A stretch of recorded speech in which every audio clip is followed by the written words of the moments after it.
U današnjoj epizodi govorit ćemo o čoveku koji je uno pometnju u čitavu Evropu, pa i na sam Balkan.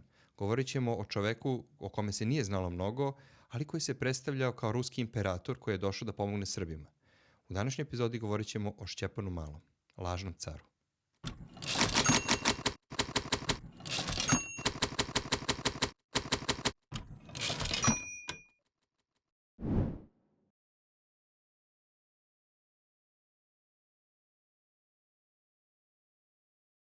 Danas je sa mnom moj kolega, istoričar, Darko Stanković.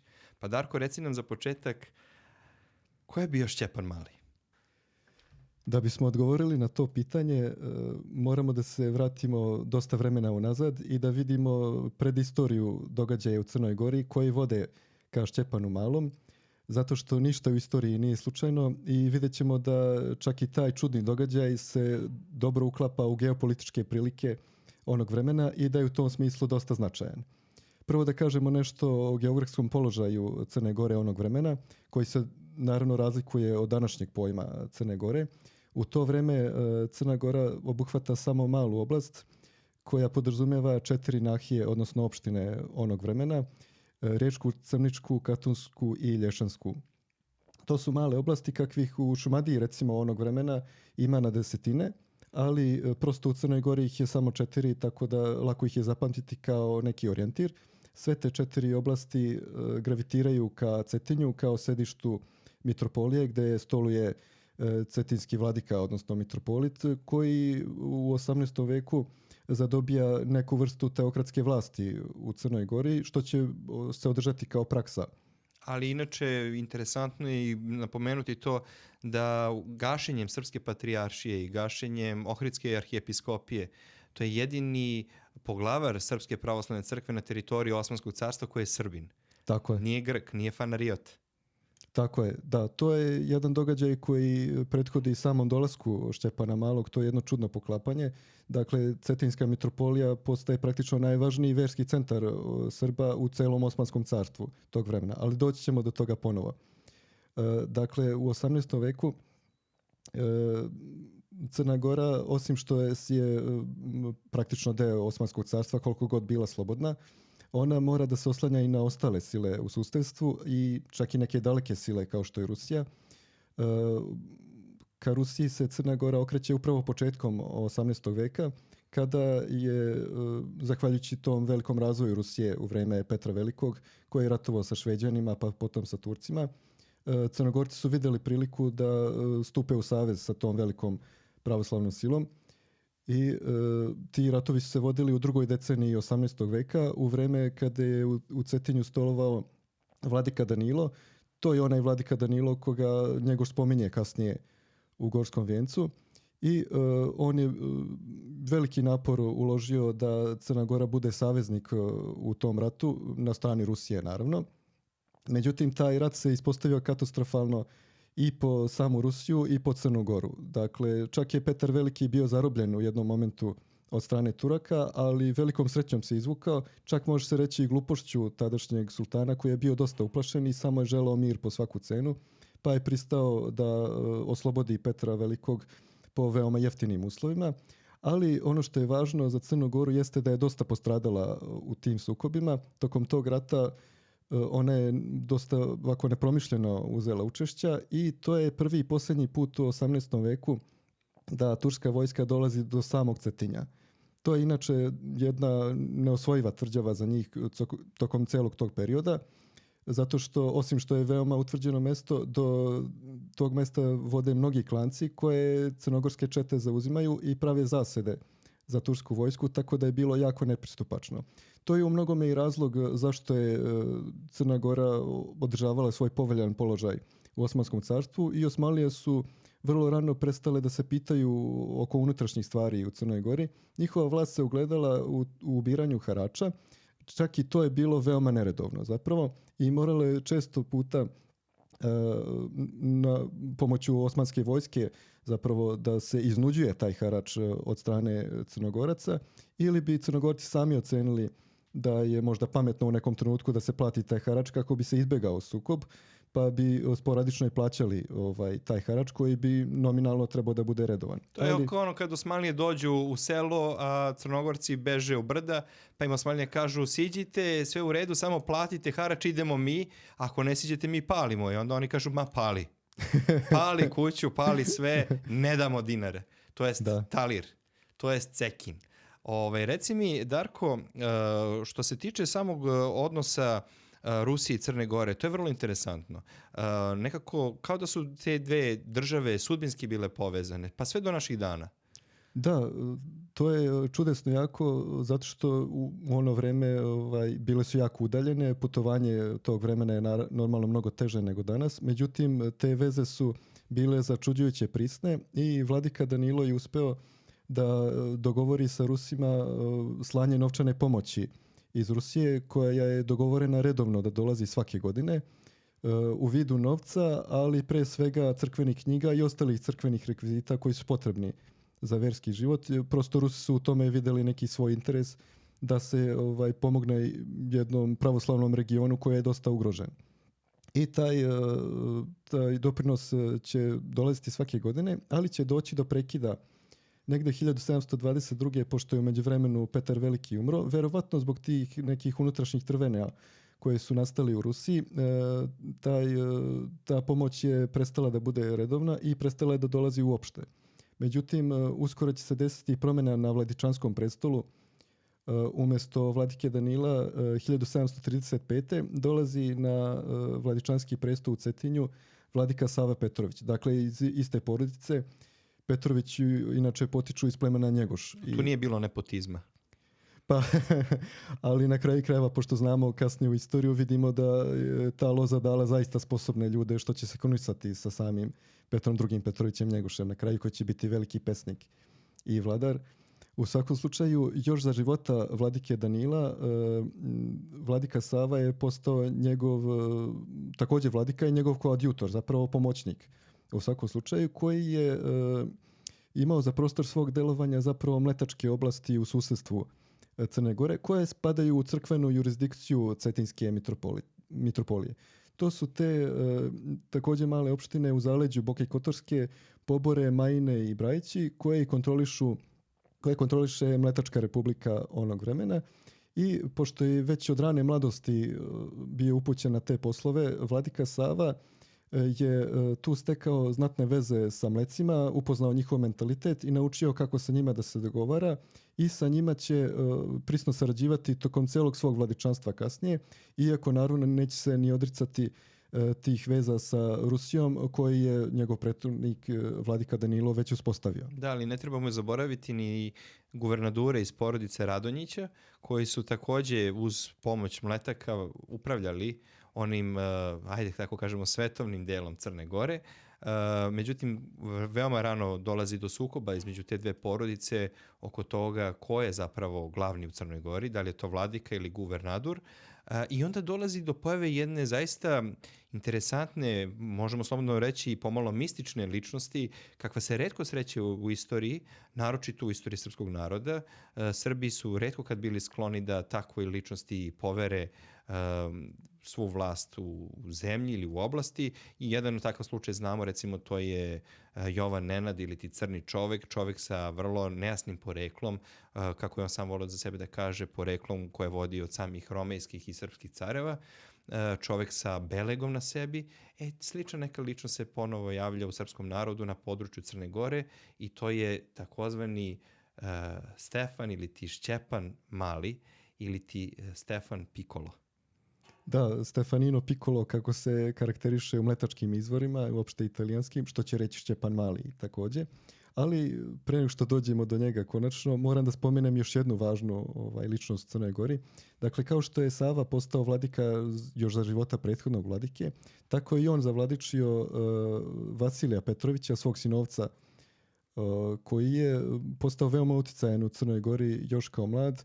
Može se reći da je imao ono što bismo danas nazvali magnetizam ličnosti. Dosta pristalica je već zadobio u Crnoj Gori i on se zalagao za nešto ratoborniju politiku prema Turcima i veće i čvršće veze sa Rusima, čak po cenu ratova i tome sličnog. On je bio prilično nemiran duh i njegove pristalice zapravo su jedna glasna manjina koja teroriše ovu ćutljivu većinu, kao što to obično i biva. Međutim, vladika Sava je bio dosta taktičan čovjek, a i njegova dugovečnost mu je i pomogla da tu taktičnost održava, tako da je zavladičio prilično nevoljno svog sinovca Vasilija, koji postaje dosta utjecajan u Crnoj Gori i po uzoru na svog prethodnika Savu želi i sam da održava te veze sa Rusijom i sam odlazi u Rusiju u jednom momentu, kao što je to i Sava činio. Sava je odlazio tamo 1742. do 44. Pošto pre toga nije mogao zbog izvesnih ratova gde su Austrijanci i Rusi ratovali protiv Turaka. I po njegovom uzoru posle odlazi i Vasilije. Inače, to njegovo prvo odsustvo vladike Save, Vasilije je iskoristio da povećava svoj uticaj među Crnogorcima i on je stekao mnoge pristalice za tu svoju politiku. Prilikom prvog boravka u Rusiji vladika Vasilije je prošao vrlo dobro. Obećana mu je pomoć. Prethodno je već Sava uspeo da izdejstvuje obnovu te ruske pomoći Crnoj Gori, koja je dosta kasnila, verovatno zbog tih nekih unutrašnjih smetnji u Rusiji. I kažemo da je ta pomoć bila dosta skromna, ali ipak značilo je bolje išta nego ništa. Dakle, određene sume za obnovu manastira i ostale crkvene stvari su slate u Crnu Goru. Koje nisu korišćene samo za crkvene stvari? Pa evidentno nisu korišćene samo za to, pogotovo u vreme Vasilija, jer on je imao očigledno druge ambicije. U svakom slučaju on je shvatan, bar u prvo vreme, dosta ozbiljno u Rusiji. Prilikom njegovog prvog boravka u Rusiji, koji se dešava negde 1750. godina, on je lično služio liturgiju. Iz njegove posude su se pričestili tadašnja carica Jelisaveta i njen prestolonaslednik Petar III. Ovo je veoma važan detalj za našu današnju temu i u mnogome je razlog zašto smo napravili malo duži uvod. Zato što vidimo da je bilo ljudi u Crnoj Gori koji su vidjeli kako izgleda Petar III, onaj za koga će se izdavati Šćepan Mali. Dakle, Vasilije će sam umreti pre nego što dođe Šćepan u Crnu Goru, ali bilo je još ljudi u njegovoj pratnji koji su vidjeli kako izgleda Petar III. Dakle, da je neko hteo da kasnije prokaže Šćepana Malo kao samozvanca, mogao je to da učini kvalitetno. Međutim, to nije učinjeno. Očigledno je postojao interes da se ta avantura odigra.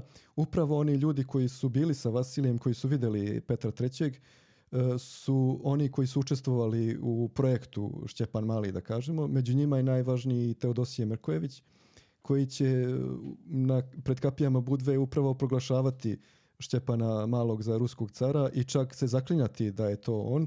Naravno, to će biti lažna zakletva. Između ostalih je tamo boravio sa Vasilijem i Vuko Mirkov, koji će kasnije postati domaćin Šćepanu Malom. U njegovoj kući u Majinama boravit će Šćepan Mali prilikom svog dolaska u te krajeve. A koji je interes Rusije bio da podrži jedan takav projekat, da zaista na neki način i stane iza Šćepana Malog, iako su ga proglasili imperatorom sve ruskim, iako zapravo on je pretnja po rusku caricu. Koji je interes bio Rusa i samog Orlova da pusti Šćepana Malog na slobodu i da ostane praktično pod ruskom zaštitom? Šta je to što je Rusima odgovaralo kod pojave te ličnosti i šta je to što je Crnogorcima odgovaralo u toj ličnosti? Je li to bio umir krvi? Je li to bio prekid tog jednog ružnog običaja koji je bio u tim krajevima sve prisutan, a to je jel te krvna osveta? Da li je to bilo važno za to jedinstvo Crnogoraca, da se jednostavno izmire među sobom, da imaju nekoga kome mogu da se priklone kao vrhovnoj i apsolutnoj vlasti, a da to ne bude vladika? Jer je to ipak ratnički narod, to je ipak ratnička sredina.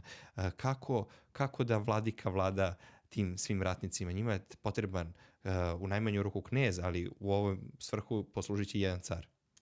To je veoma važno pitanje, koliko god bilo teško. Sva logika nalaže da Rusima nije interesu da se pojavljuje neko ko se izdaje za Petra III, jer je carica Katarina Velika upravo došla na vlast posle zavere i ubistva Petra III. Međutim, treba reći da Šćepan Mali nije jedina pojava koja pretenduje na to. Inače, širom Rusije je bilo takvih slučajeva, da kažemo. Najpoznatiji je Pugačov koji je podigao bunu u tadašnjoj Južnoj Rusiji i on se također izdavao za Petra III.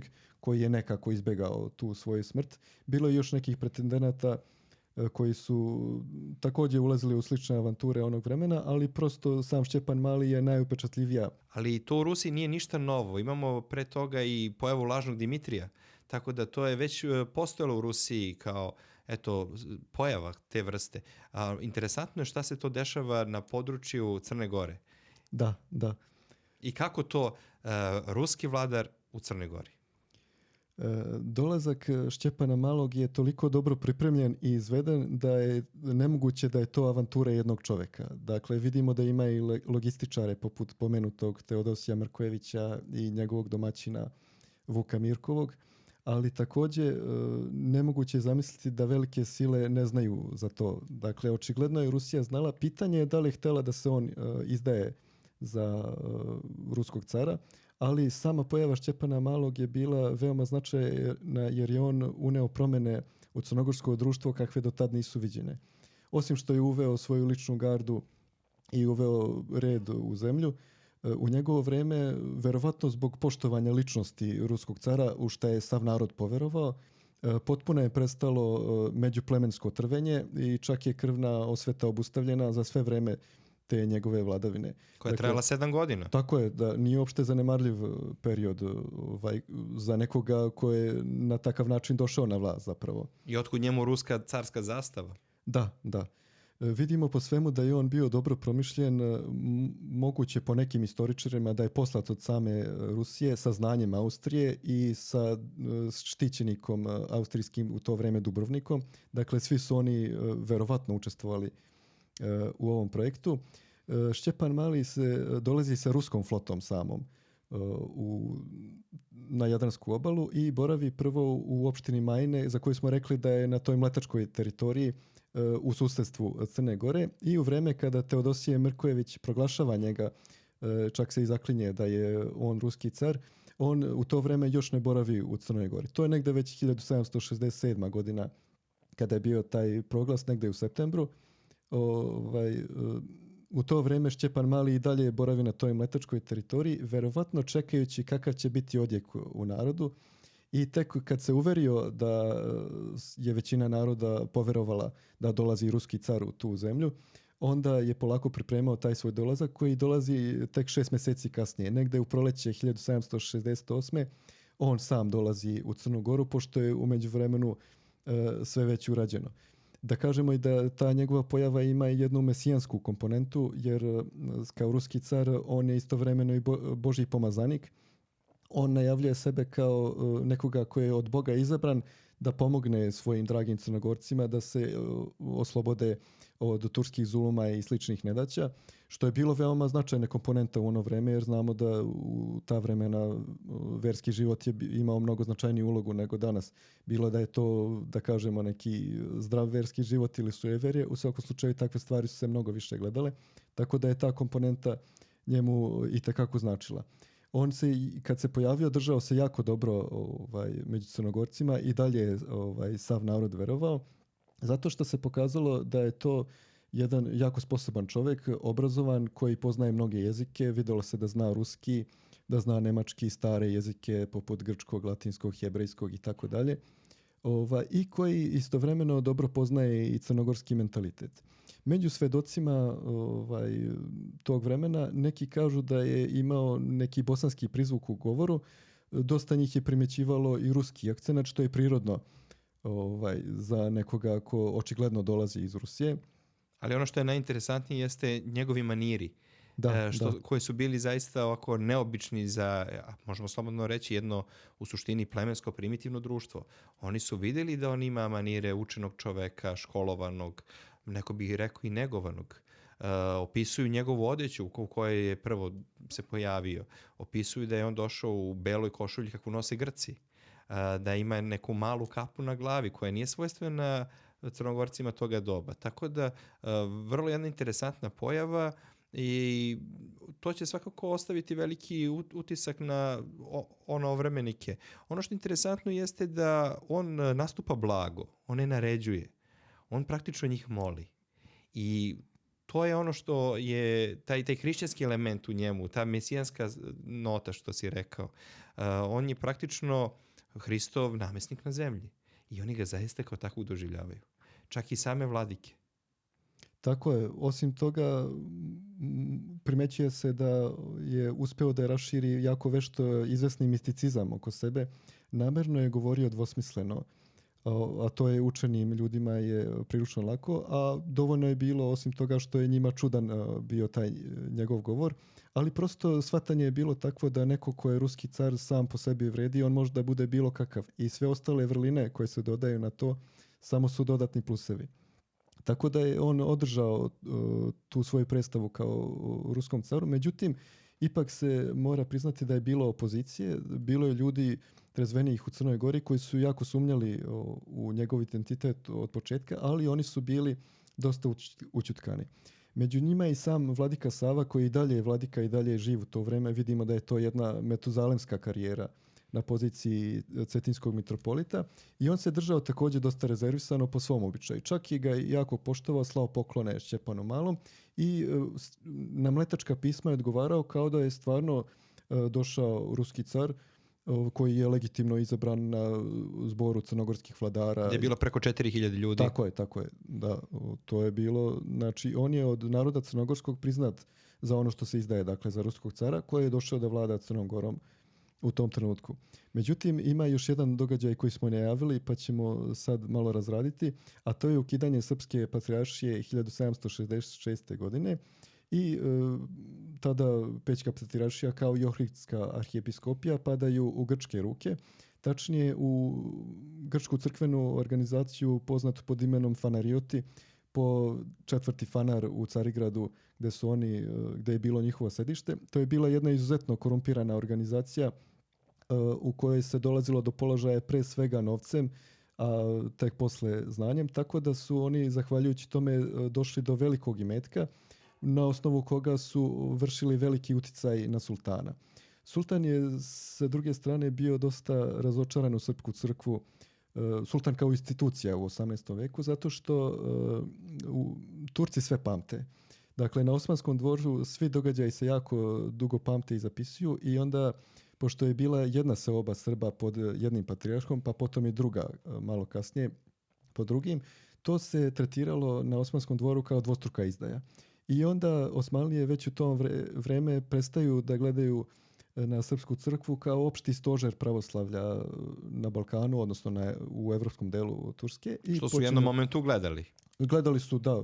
Vekovima unazad zapravo. Da. Međutim, faneriotski uticaj se raširio i te 1766. oni su uspeli da preuzmu Pećku patrijaršiju, između ostalog i tim argumentom da će oni platiti sve te nagomilane dugove Pećke patrijaršije koja je dosta propadala kroz ceo 18. vek, što su oni i učinili kasnije, tako da je to prošlo. Posljednji srpski patrijarh koji je bio na Pećkom prestolu zvao se Vasilije Brkić i on je u jednom momentu bio zarobljen od strane Turaka na Kipru, pa se nekako izvukao od toga i došao je u samu Crnu Goru.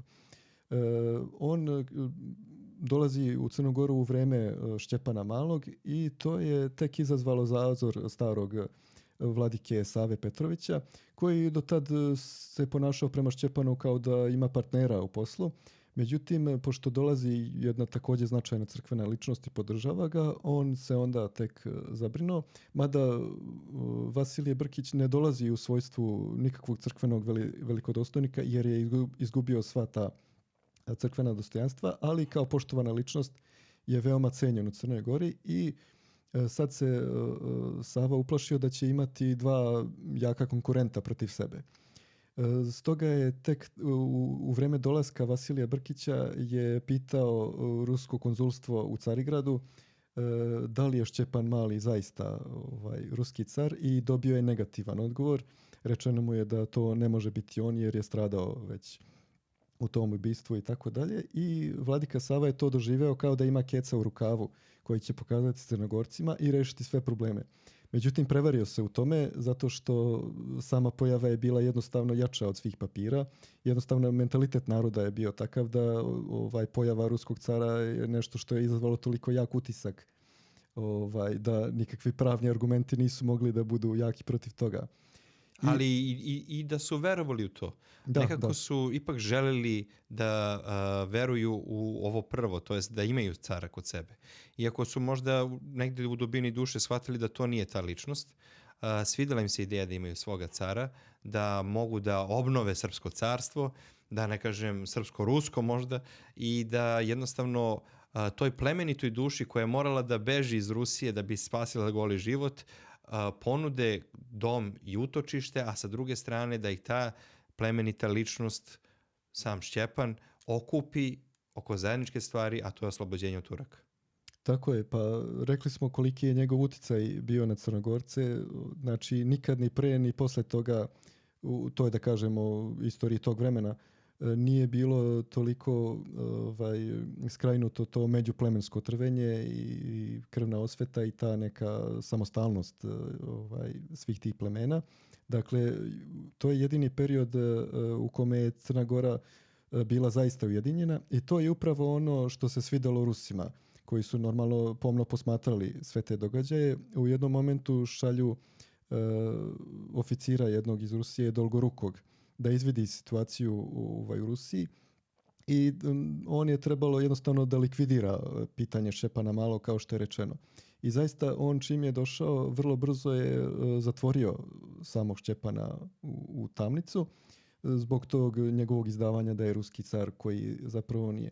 Međutim, pošto je on boravio duže u Crnoj Gori, uskoro je, posmatravši stanje stvari, video je da su plemena mnogo više ujedinjena nego ranije i pisao je ruskoj carici Katarini da zapravo bi bolje bilo ostaviti Šćepana Malog da stoluje u Crnoj Gori, jer tako ujedinjena plemena bit će u ratovima koji dolaze između Rusa i Turaka koliko toliko korisni u odnosu na ono pređašnje stanje u Crnoj Gori, kada jednostavno ta plemena nikad nisu mogla da se ujedine u nekoj zajedničkoj akciji, nego neka žele da učestvuju, neka ne žele već prema svom nahođenju. I Dolgoruki je primetio da je jedinstvo u Crnoj Gori u to vreme nikad veće. I stoga on dopušta da Šćepan Mali izađe iz zatvora. Međutim, vrlo brzo i sam napušta Crnu Goru i odlazi ponovo za Rusiju, jer, kako je sam navodio u tim pismima, ne osjeća se dovoljno bezbedno čak ni za sebe. Ali je interesantno da Šćepan Mali u jednom trenutku ne želi da prigrabi vlast na silu, on ne želi da beži, on jednostavno je tu i želi da ga narod voli. To je vrlo interesantna stvar kod njega. On ne želi nasilno da otme vlast, on ne želi da bude tiranin, on želi da bude voljeni car. Da, ništa u njegovom nastupu nije ukazivalo na nasilje ili prisilu i nije bilo uopšte potrebe, jer njegova pojava je stvarno samo po sebi dovoljno plenila. I ono što je interesantno, on nigde nije zabeleženo da je sam za sebe tvrdio da je ruski car.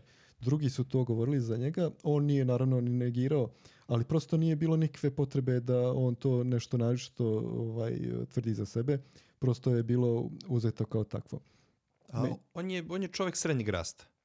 Tako je, srednjeg rasta. Da ne bude zabune zašto Mali. Da. Inače se nigde ne spominje zašto je dobio taj nadimak Mali, pošto se spominje srednji rast. Možda za crnogorske pojmove je to suviše malo za njih. Znamo da su oni visoki uglavnom. Kasnije će i knez Danilo imati problema zbog svoje visine, jer on je bio dosta niži rastom u odnosu na crnogorske standarde, da kažemo. Tako da verovatno ovaj čovjek Šćepan Mali je bio dosta niži rastom za njihove kriterijume i možda je zbog toga neko došao na ideju da se on uopšte proglasi za ruskog cara.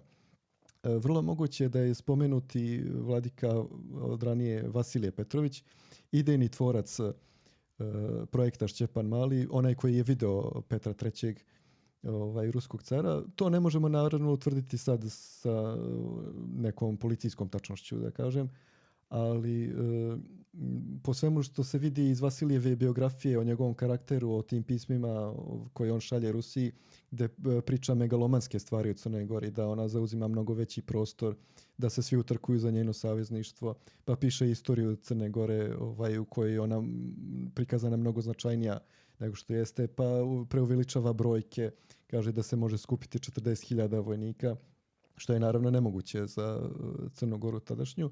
Dakle, vidimo da je njegova glava vrvi od čudnih ideja, tako da vrlo moguće da je to glava u kojoj se rodila ideja da se neki čovjek proglasi za ruskog cara. Moguće da je kod nekoga video fizičku sličnost pa mu se ta ideja javila. U svakom slučaju, kažem, neki od njegovih pripadnika njegove stranke, da kažemo, koji su boravili sa njim u Petrogradu još sredinom 18. veka, su upravo ti logističari Šćepana Malog, kao što je Teodosije Mrković. Da, fizičke sličnosti svakako da je bilo, ali je i poznavanje ruskog jezika također pomoglo Šćepanu Malom da poveruju ljudi da je on ruski car. Da, sama činjenica da priča ruski i da njihov jezik priča sa ruskim akcentom je doprinalo tome da ljudi tome poveruju. Međutim, problem za njega je nastao kada je došlo do bitaka sa Turcima, gdje se on nije pokazao naročito hrabar, što je verovatno umanjilo njegov ugled, ali nije ga sasvim uništilo. Crnogorci su nastavili da ga poštuju i posle toga. Međutim, on se povukao, da kažemo, iz političkog života posle toga i sve takve poslove je prepuštao starom vladiki Savi. Ali imao je dobar izgovor. Imao je izgovor da on ne ume da rukovodi vojskom plemenskom, već dobro obučenom i dobro opremljenom vojskom kakva je ruska vojska. Da, tako je tvrdio. I posle toga se povukao, prosto nije se toliko bavio. Međutim, kad pogledamo širi geopolitički kontekst, vrlo moguće da je on zapravo svoj zadatak obavio samim tim što je primio jednu bitku i jedan deo turskih snaga je morao da odvuče na tu stranu, tako da je Rusima bilo mnogo lakše da ratuju u to vreme. Inače, to je najuspešniji rat Rusa protiv Turaka u to vreme, koji se vodio baš otprilike se poklapa sa Šćepanom Malim u Crnoj Gori. Dakle, od 1768.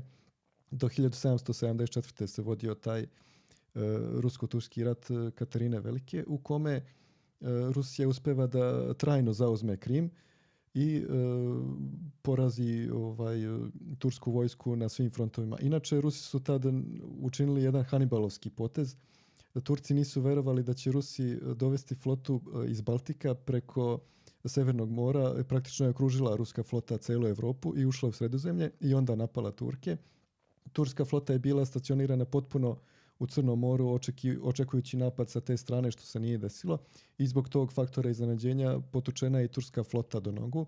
Inače, Rusi tada od Turaka preuzimao i jednu luku u Siriji, što je možda malo poznato, da su držali teritoriju toliko daleko od svoje već u to vreme. I onda vidimo da se istorija ponavlja. Da. I šire svoj uticaj na Vlašku i na Moldaviju, koju nisu uspele da zauzmu sasvim, ali Vlaška i Moldavija dobijaju jedan polusamostalan status gde Rusija ima dosta jak uticaj putem generala koji je dobio pravo da boravi po jedan general u svakoj od tih kneževina, verovatno u svojstvu savjetnika kneževa Vlaške i Moldavije, i Rusi dobijaju pravo da osnivaju konzulstva širom Osmanskog carstva. Tako da vidimo da u tim ruskim pobjedama pojava Šćepana Malog u Crnoj Gori je moguće jedan mali šraf koji je koliko toliko doprineo tim ruskim uspesima, koji će jednostavno promeniti geopolitičku kartu Evrope tog vremena, pogotovo u ovaj balkanski deo, gde Rusija postaje između ostalog i zaštitnik pravoslavnih hrišćana na Balkanu uopšte. Nakon kog mira?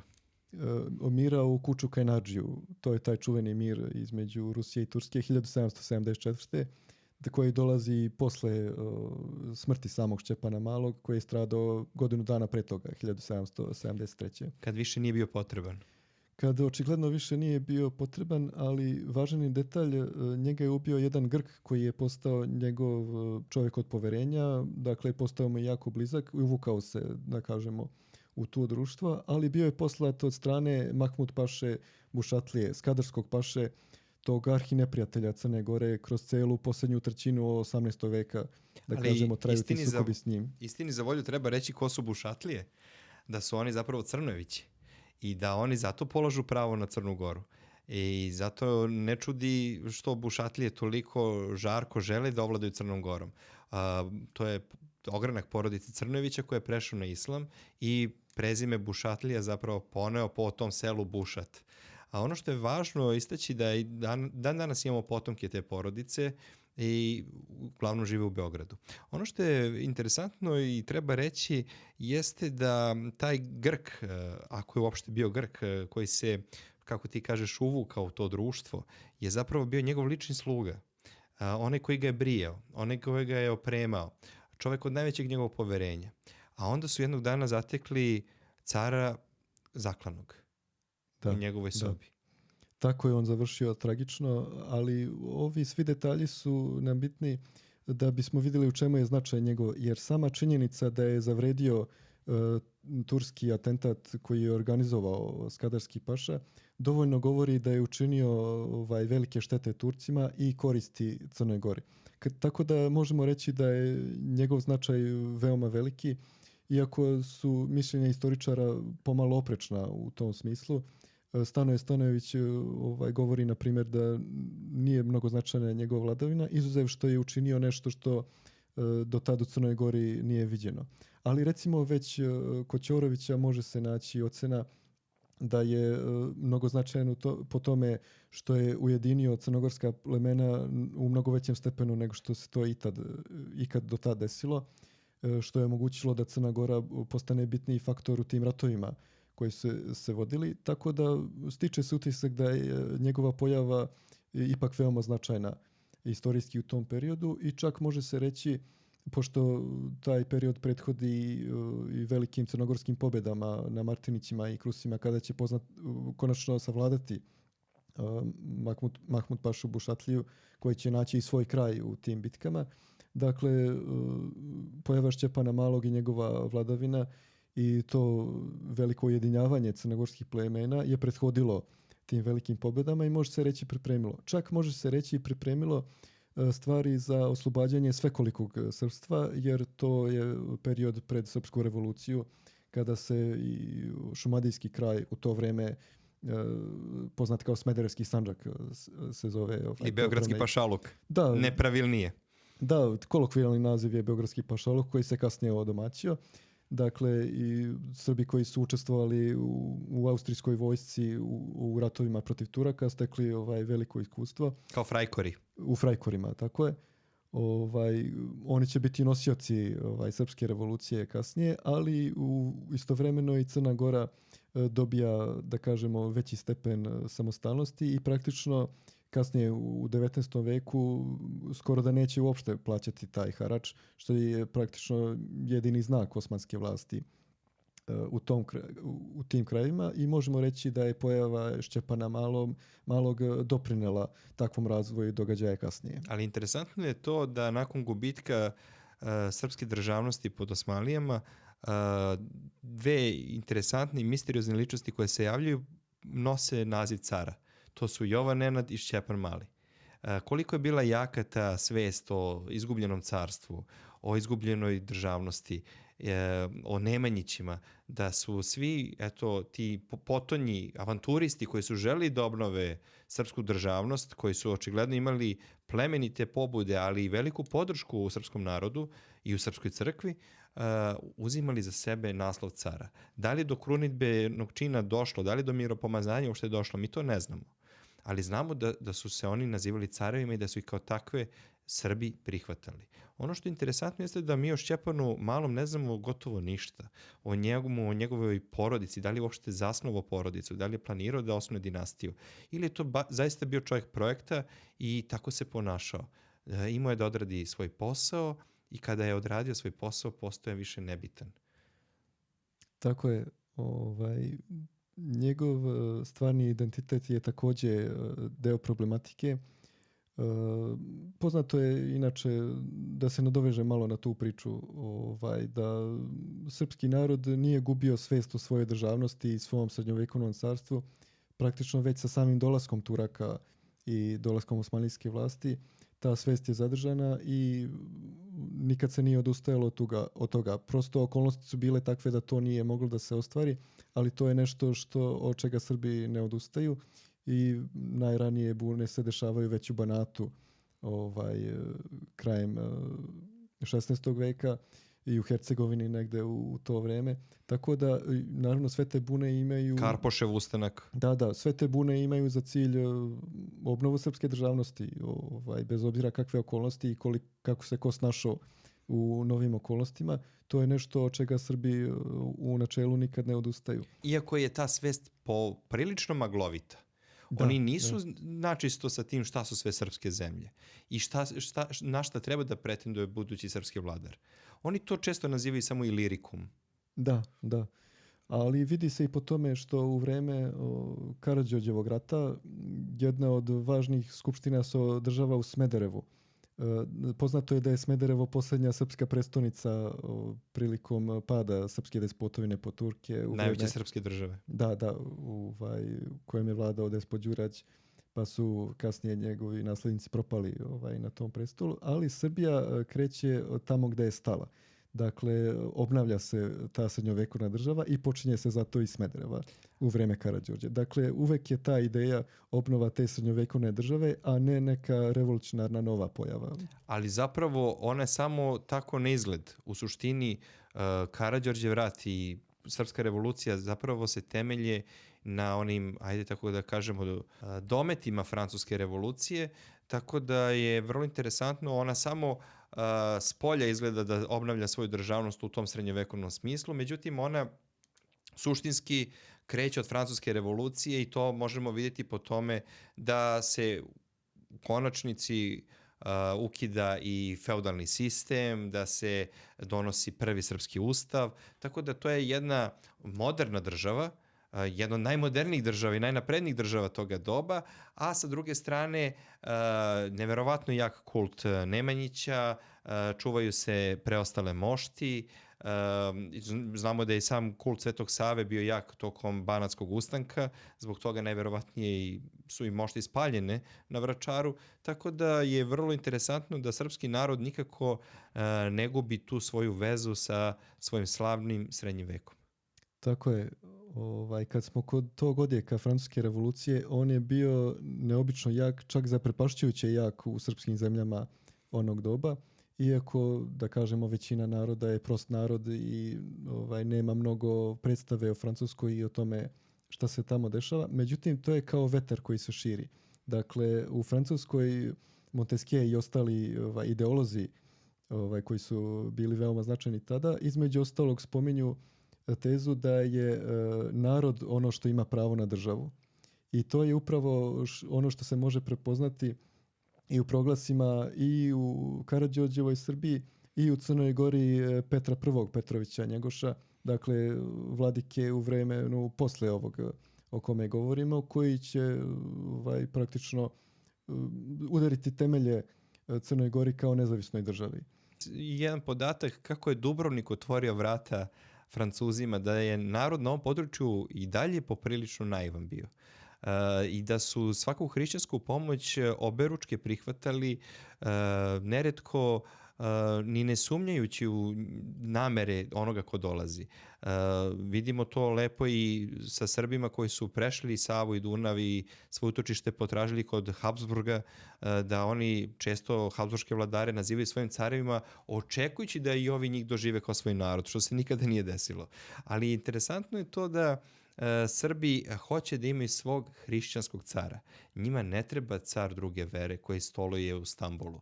Njima takav car ne treba. Taj car se pokazao da je dobar samo kada dobro plaćaju harač, da je dobar samo kada mu Srbi trebaju za devširmu ili ti danak u krvi.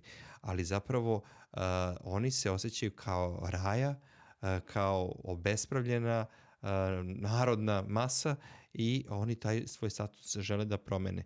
Istini za volju, vremenom se javljaju oni Srbi koji su postali imućni, koji nemaju taj status, koji su na kraju krajeva pred samu i srpsku revoluciju skupljali harač, pa ga nosili Turcima. Tad se stvara i ta prva srpska elita, ti trgovci koji trguju svinjama. Međutim, to je samo jedan mali deo stanovništva, nedovoljan da bi stanje ostalo mirno. Da, pa interesantno u Srbiji tog vremena upravo najbogatiji ljudi su nosioci pobune. Za razliku od Grka, na primjer, koji prvo ne mogu da se pohvale tom istorijom pobuna, a drugo, kod njih postoji jedna izreka koja kaže mi smo Grci u onoj meri u kojoj je to moguće biti. Dakle, oni Grci koji žive dobro pod Osmanlijama i koji se bogate, njima uopšte nije stalo da ostvaruju neke svoje grčke ideje o samostalnosti, za razliku od Srba gde je potpuno nebitan imovinski i ostali status, ta želja za samostalnošću se ne gubi uopšte, kao što i vidimo iz tih događaja. Da, interesantno je da su Turci Srbima branili da jašu pastuve, da su morali isključivo da jašu kobile i na taj način su želi da čak i one koji su imali novca da posjeduju konja stave do znanja da su oni u potčinjenom položaju u odnosu na tursku vlast. To je vrlo interesantno i to je sigurno jedna od stvari koja je dodatno uznemiravala i one imućnije Srbe. Ono što je važno i što treba istaći vezano za Crnu Goru, da je to plemensko društvo i da je svaki glavar plemenski imao podršku svoga plemena. Šćepan Mali, čiju on podršku ima, sem carske Rusije?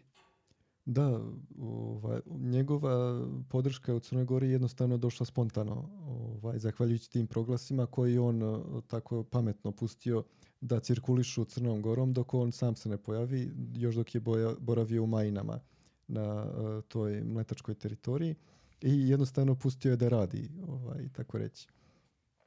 U svakom slučaju, taj njegov poduhvat nije njegov lični, ne bi bio uspešan da je samo njegov lični, ali ipak i njegovo samodržanje je bilo dosta pametno, pa je doprinilo tome da ceo projekat bude uspešan na kraju, bez obzira što je on tako tragično završio, ali prosto posmatramo događaje u širem istorijskom kontekstu i vidimo da je projekat Šćepan Mali izuzetno uspešan, ako ne ličnost njegova. A kad smo kod njegove ličnosti, da kažemo nešto o njegovom stvarnom identitetu, koji je, zahvaljujući nekim istraživanjima, može se reći da je poznat. Ruski istoričari su prednjačili u tome u odnosu na naše. Ruski istoričar Kostjašov je tvrdio da Šćepan Mali je zapravo imenom i prezimenom Jovan Stefanov Balević, Crnogorac, poreklom iz plemena Bratonožića iz sela Plavi Breg. Kostjašov čak tvrdi da je carica Katarina Velika dobijela preporuke za ovog čoveka i da on treba da bude vođa balkanske pobune hrišćana protiv Turaka. Što također baca novo svetlo na to držanje Rusa prema ovom projektu i čini da stvari deluju ovako dosta konfuzno na prvi pogled, ali da bismo došli do nekog rešenja, najverovatnije da su Rusi znali ko je on, ali nisu baš isprva hteli da se on predstavlja kao ruski car. Pošto svi takvi poduhvati imaju 3 nivoa, dakle naručioce, logističare i izvršioca, verovatno je to proglašenje njega za ruskog cara naknadna improvizacija do koje su došli logističari projekta, moguće Vasilije Petrović, a sigurno Teodosije Mrković koji ga je proglasio za cara i čak se zaklinjao pred kapijama Budve, kao što smo rekli. Jer su znali šta će kod naroda da izazove lepa osjećanja i zapravo naivnost. Da, to je vrlo promišljen projekat ako Vasilije Petrović stoji iza njega. On je bio čovjek koji uopšte nije poznavao geopolitiku, na primjer. I on je tražio, na primjer, da Crna Gora i Rusija ratuju zajedno protiv Turaka u trenutku kad Rusija ratuje protiv Pruske sa Austrijom kao saveznikom. Dakle, uopšte nije obraćao pažnju na osnovne neke geopolitičke postavke, ali ako je nešto znao dobro, to je crnogorski mentalitet, dakle mentalitet svog naroda i on je znao šta će izazvati u narodu pojava ruskog cara. Prema tome, vrlo moguće da je on idejni tvorac, a vidimo ljudi iz njegove partije su se bavili tim projektom. U svakom slučaju, taj čovjek koji verovatno jeste Šćepan Mali, dakle Jovan Stefanov Balević, potiče iz plemena Bratonožića, još u ranoj mladosti ga otimaju Turci, međutim oslobađa ga sarajevski vladika gde on boravi jedno vreme. To je možda objašnjenje za onu bosansku primesu u govoru njegovom koji je neko primetio. pošto je kao mlad se pokazao veoma talentovan, vladika ga šalje na dalje školovanje, između ostalog i u Karlovce, posle čega on dobija i stipendiju za školovanje u Haleu, gde se nalazio jedan protestantski univerzitet. On tu boravi prilično dugo, 7 do 9 godina, i brani tezu o oružanom... Doktorsku tezu o oružanom propagiranju vere. Naravno, govori negativno o takvom propagiranju, pod uticajem očigledno engleskog filozofa tog vremena, Johna Locke, koji je oštro osuđivao oružano propagiranje vere kao jedan imperijalni refleks tog vremena, koji je karakterističan i za Englesku i za Francusku i tako dalje. U svakom slučaju, po tome vidimo da je veoma učen čovjek, da poznaje te stare jezike i evropske aktuelne jezike onog vremena. Posle odbrane te teze, on ponovo boravi u Karlovcima gde učestvuje u gradskoj upravi. Međutim, zbog izvesne zloupotrebe moraju da napusti to mjesto. On je naime izdavao lažne pasoše Crnogorcima koji su želeli da pobegnu u Rusiju preko Karlovaca i kada je uhvaćen morao je da podeli njihovu sudbinu. Dakle, i sam je otišao u Rusiju i tamo se pridružio ruskoj vojsci, postao ruski oficir. Niži čin. Neki niži čin, da, nije nešto značajan, ali u svakom slučaju bio uspešan u toj vojsci i to je jedan od uspešnijih delova njegovog života. I s obzirom da je boravio u Rusiji, otud i objašnjenje i za to zašto je između ostalog poznavao i ruski jezik, mada je poznavao mnoge jezike. 5 da nam je poznato, verovatno je pored toga poznavao još neke. U svakom slučaju, i zbog te obrazovanosti je ta njegova ličnost plenila u Crnoj Gori i vidimo da se ti jezici poklapaju. To su, inače, to poklapanje jezika je jedan od dokaza koje Kostjašov navodi. Tezu o Jovanu Stefanovu Baloviću kao Šćepanom Malom od naših historičara preuzima Rastislav Simić, istoričar, koji negde oko 2001. objavljuje knjigu Šćepan Mali, zagonetka je rešena, gde iznosi između ostalog i ove dokaze o tome da Jovan Stefanov Balović jeste Šćepan Mali, ali drugi i važniji dokaz jeste poklapanje u smislu da Jakov Jezdimirović, pukovnik ruske vojske, dolazi u Crnu Goru u vreme Šćepana Malog. To je jedina ličnost koja povezuje ove dve, a da je dokumentovana, zato što je zapravo Jakov Jezdimirović bio prijatelj Jovanu Stefanovu Baloviću prilikom tog boravka njegovog u Karlovcima kad su radili zajedno u gradskoj upravi i činili te zloupotrebe koje smo spomenuli. Dakle, isti taj Jakov Jezdimirović pojavljuje se kasnije kod Šćepana Malog na dvoru njegovom, da kažemo sad u svojstvu ruskog cara. Ali čemu služi gradska uprava nego da se zloupotrebi? Da. U svakom slučaju, iako ne možemo sa nekom 100% sigurnošću utvrditi njegov identitet, ovi dokazi su, da kažemo, prilično uverljivi. Da kažemo da je to on. I ako nije to ta osoba, onda je definitivno neka osoba te biografije. Dakle, neko ko je svetski čovjek, koji je poznavalac jezika, koji je jako obrazovan, a istovremeno dobro poznaje crnogorski mentalitet i zna kako njima da postupa. Dakle, vrlo verovatno je to on, ako ne, onda neku sa sličnom biografijom u najmanju ruku. Neki stručnjak, neki ekspert. Sigurno. Osim toga, to rusko držanje prema njemu, iako dosta zagonetno, dosta govori da jeste on. Dakle, rekli smo ranije da je taj Jovan Stefanov Balović dobio preporuke za rusku caricu Katarinu. Preporučen je kao novi vođa balkanske pobune. Dakle, on je bio izuzetno cijenjena osoba u Rusiji. Sad, zašto pukovnik Dolgoruki dolazi u Crnu Goru i prvo ga zatvara? Verovatno se Rusima nije dopalo to njegovo proglašenje za cara. Otud, kažem, najverovatnije da je to bila naknadna improvizacija ovih logističara koji su se bavili celom stvari na terenu.